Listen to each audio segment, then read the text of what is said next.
বনগাঁয় হাজার হাজার ভোট কেটেছিল। আমি নিজে সুপ্রিম কোর্টে গিয়েছিলাম, আর যখন ভোট কেটেছিল আমি বনগাঁ টাউনে গেছিলাম। হ্যাঁ, 90,000 ভোট কেটেছে হিন্দুদেরও। এখানে সংখ্যালঘুদের তো কেটেছে ছেড়ে দিন, কয়েক লক্ষ।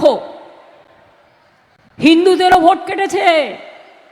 ভোটের আগে বলবে হিন্দু মুসলমান, আর ভোট বাক্সে শুনুন, ঘরে যদি আগুন লাগে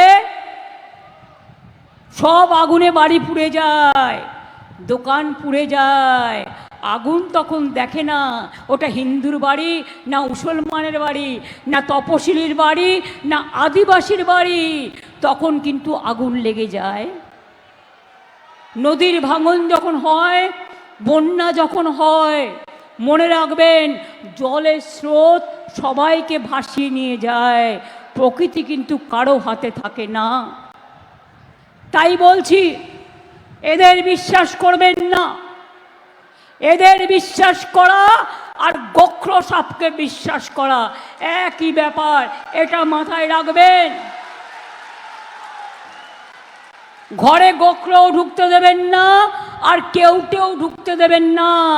বিষের ছোবল যাতে আপনাকে না মারতে পারে। বিজেপির মাথায় শুধু বিষ, শুধু বিষবৃক্ষ, ওটা থেকে আমের জন্ম হয় না, আমরা জন্ম হয় না।